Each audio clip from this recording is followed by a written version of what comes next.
business case. Now the second thing is the problem statement or the opportunity statement.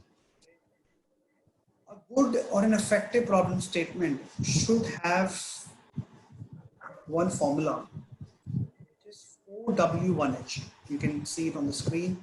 4W1H,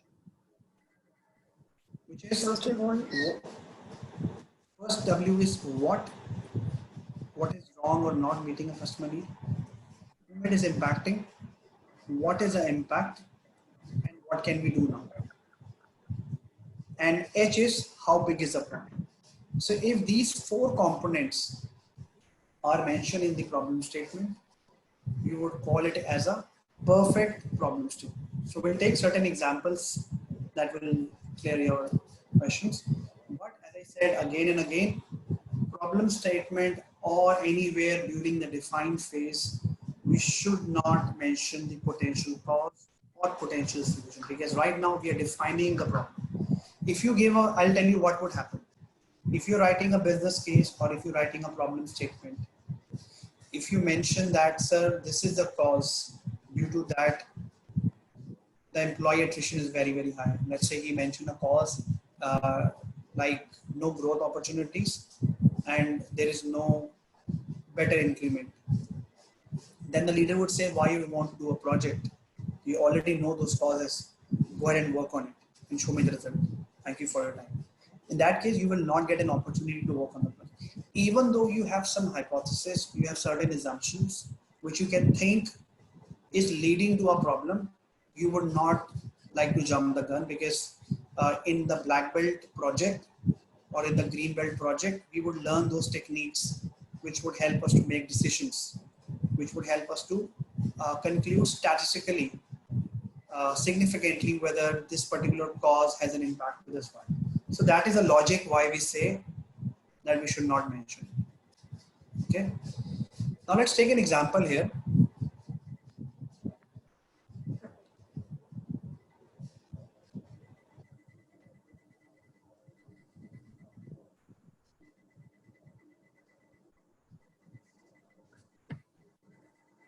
In the last 6 months, yes, anybody wants to say something? no, we were not able to hear, so I thought you just lost connection again. Anyway, Okay.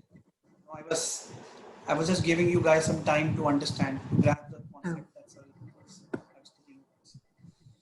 So in the last 6 months, this is a problem statement, 20% of our repeat customers, not first timers, are late over 60 days paying our invoices. The current rate of late payment is up from 10% in 2014 and represent 30% of our outstanding receivables. This negatively affect our operating cash flow. So I have a question for you. Does this problem statement has cleared the 4W1H test or not?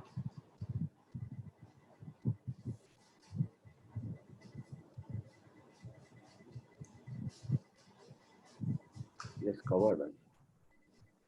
Okay.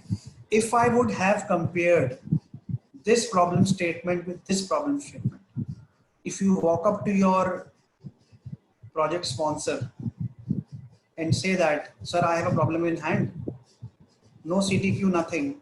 Our customers are angry with us and late in paying the bill. Vis-a-vis this problem statement and this problem statement, do you see a majority of the difference? yeah. Right. He mentioned since when the problem is.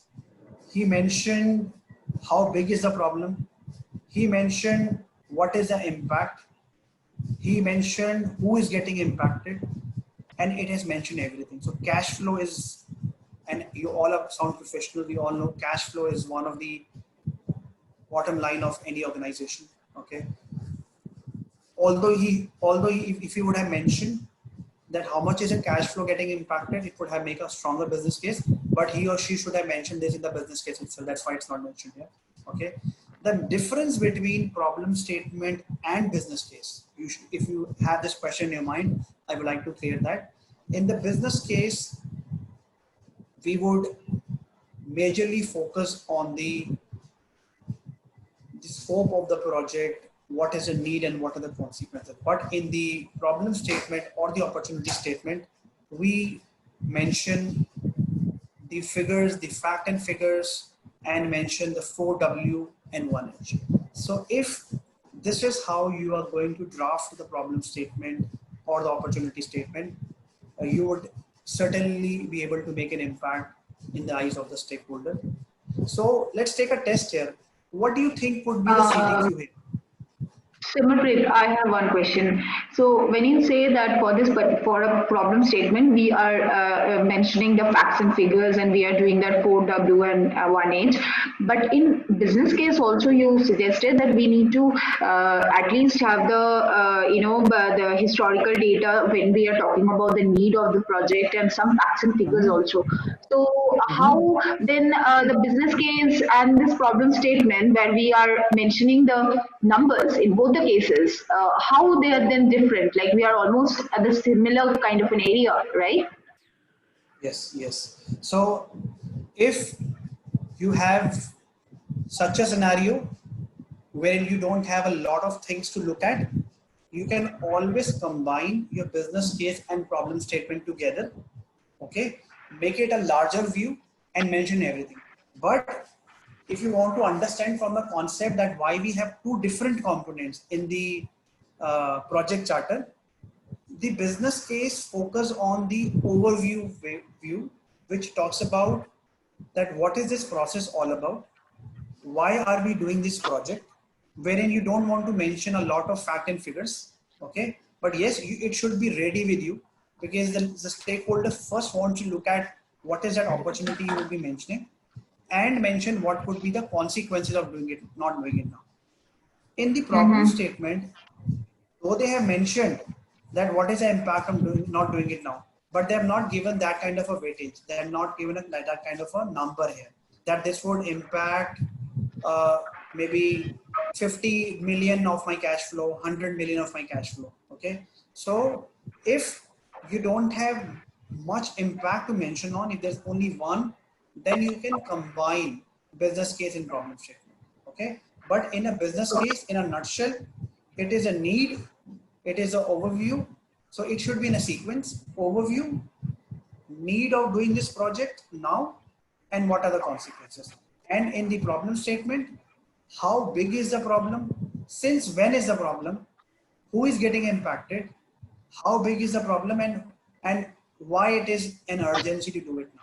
So that's how it is mentioned. But yes, if you want to mention it as a problem statement and a business case together, we can do it. But in business case, we do not mention a lot of fact and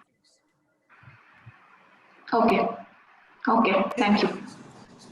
So now a question for all of you is, what is that CTQ which you can see from this problem statement?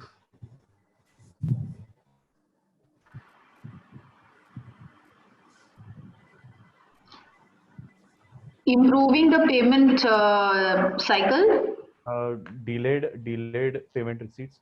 Delayed payment of invoices. Yeah. Number of. I said it the other way around. Yeah. Okay. So it is delay in Of paying payments. our invoices. Yeah, delay Yeah. in paying our payments. Okay. So this is one of the CTQs on this particular problem statement is there. So now I'm giving you a scenario. Okay, you all can see it's mentioned here, and below the screen it mentions the effective problem statement. So just go through it and see that what is missing out here. What is missing from this problem statement?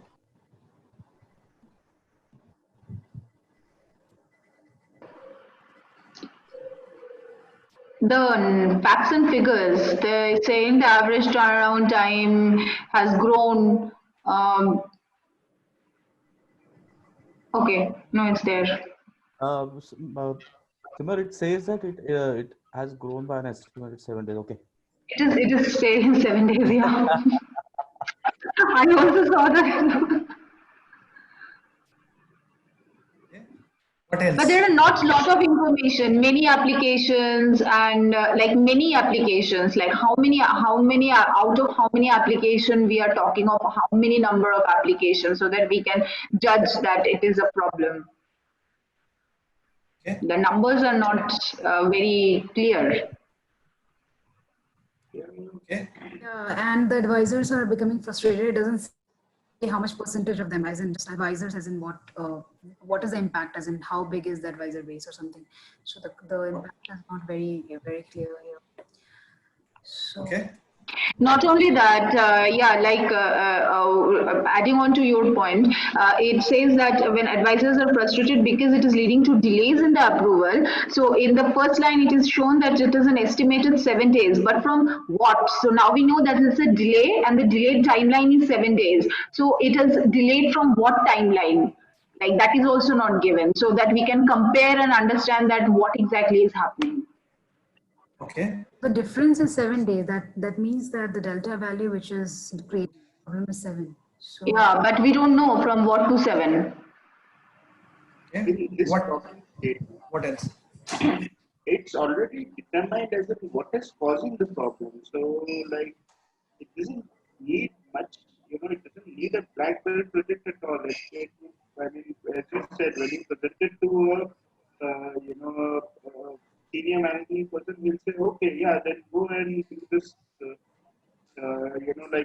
make sure that they are not half completed. Go and work on that rather than for a Okay. Okay. What else? We are missing on one very important point.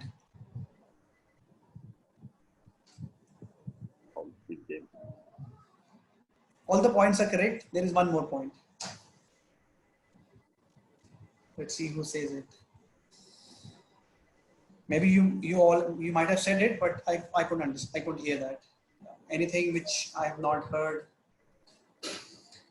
The increase in the number of callbacks. No?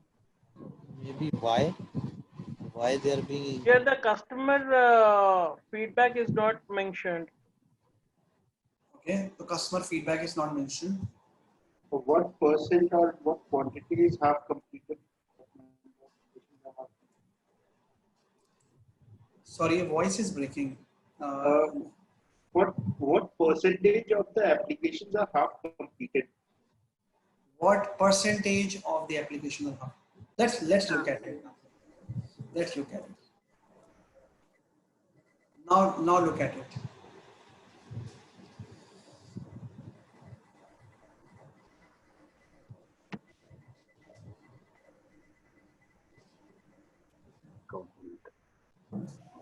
yeah.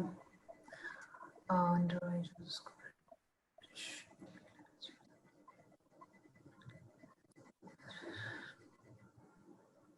Yeah. Okay. So here, when you look at the effective problem statement, it clearly laid out that what is that, clearly that what they're facing. So incomplete, the ones which are highlighted in orange color, you say 6 months, underwriters can't make an accurate determination on coverage, 7-day delays, and frustration for advisors. So this is a problem where not only the customer is facing an issue, so the advisors, the underwriters, the business, and everybody is facing an issue. So this clearly, The employees are also facing, yeah. yeah. So that's how, when you think from that perspective, your problem statement would be more effective, and where you'll be able to articulate in very short words rather than making the entire story. And likewise, I mentioned, upon investigation, it is determined that many applicants for life insurance are being half completed. And they mention a lot of reasons also, okay, that they are generating a call back to the advisor. So this is not required. This is not required. We only need to focus on what the problem is, how big the problem is, who's getting impacted, and why we should work on it now. Okay.